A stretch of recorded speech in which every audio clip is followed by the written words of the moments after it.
Assalamualaikum warahmatullahi wabarakatuh. Yang terhormat para juri astronot event, semoga kita semua dalam keadaan sehat dan bahagia. Mari kita bersama-sama sambut di siang hari ini dengan perasaan yang sangat hangat, agar kita mampu menjalankan hari-hari kita dengan sangat baik. Bicara tentang siang hari, banyak fakta yang beredar bahwa cuaca semakin ekstrim dan panas dikarenakan produksi batu bara yang berlebihan. Salah satu contohnya adalah segmen industri mobil listrik, yang notabene kita mengenalnya sebagai mobil yang ramah lingkungan, tetapi kenyataannya produksinya menyebabkan banyak polusi. Mereka tidak mencapai dari yang namanya inti ramah lingkungan, yang harusnya ramah secara produksi dan juga ramah secara penggunaan. Jika kita berpatok pada SDG, Sustainable Development Goals, yang dimana telah disetujui oleh PBB 67 negara untuk menerapkan konsep ini demi keberlangsungan bumi di masa depan. Salah satunya adalah poin 7, Affordable and Clean Energy perlu diterapkan di masa sekarang, agar kerusakan lingkungan tidak menjadi ekstrim ataupun semakin parah dari masa ke masa. Lalu yang menjadi pertanyaannya adalah, bagaimana cara kita memulainya? Affordable and Clean Energy, sebuah agenda SDG yang didukung penuh oleh PBB. Sayangnya, belum bisa dilakukan sepenuhnya seperti tenaga listrik karena masih menggunakan energi yang tak terbarukan. Data limbah pangan Indonesia. Menurut Kementerian Pertanian Indonesia, tercatat Indonesia menjadi negara terbesar kedua penghasil limbah pangan. Tercatat Indonesia dapat menghasilkan 1,3 ton per tahun atau sekitar 300 kilo per manusia.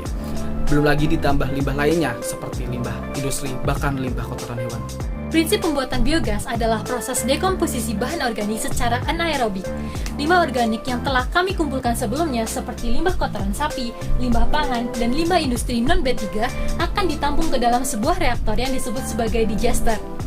Di dalam digester ini perlu perlakuan khusus seperti pengaturan suhu, pengaturan kelembaban, dan pengaturan keasaman agar bakteri yang ada di dalam digester dapat berproses secara baik dan menghasilkan biogas yang berkualitas dan sesuai dengan jumlah yang telah ditentukan sebelumnya. Selanjutnya, gas metan yang dihasilkan akan ditampung dalam sebuah penampungan gas untuk menggerakkan turbin dan menghasilkan listrik. Limbah buangan yang tidak terpakai akan dialirkan melalui sludge dan diolah menjadi pupuk organik yang nantinya dapat dimanfaatkan sebagai pupuk kelapa sawit PT Astra Argo Lestari. Dari proses input, kami mendapatkan suplai bahan baku dari para peternak sapi, peternak maggot, dan penyuplai limbah organik. Selanjutnya, energi terbarukan yang dihasilkan akan kami distribusikan kepada Astra Group, industri UMKM binaan Astra, dan hypermarket. Dari inovasi ini, kami akan menerapkan sistem beli putus dan berlangganan mulai dari supplier hingga ke konsumen. Inovasi kami akan bekerja sama dengan perusahaan milik Astra seperti Toyota, Honda, Daihatsu, dan mitra Astra lainnya. Selain bekerja sama dengan pihak internal, kami juga bekerja sama dengan pihak eksternal seperti peternak sapi, peternak maggot, perusahaan distributor listrik, selain itu perusahaan yang bergerak pada bioteknologi, dan pemerintah. Maka dari itu, kami membutuhkan sumber daya manusia yang berkompeten, uang atau modal, serta fasilitas untuk pengolahan biogas. Selain itu, untuk memperluas informasi dan terwujudnya value Green Energy for Better Life, maka kami akan bekerja sama dengan beberapa media promosi serta mendirikan stasiun-stasiun pengisian listrik. Jika ditinjau dari pengeluarannya, terdapat pembelian bahan baku, promosi atau campaign, lalu partnership, serta operasional.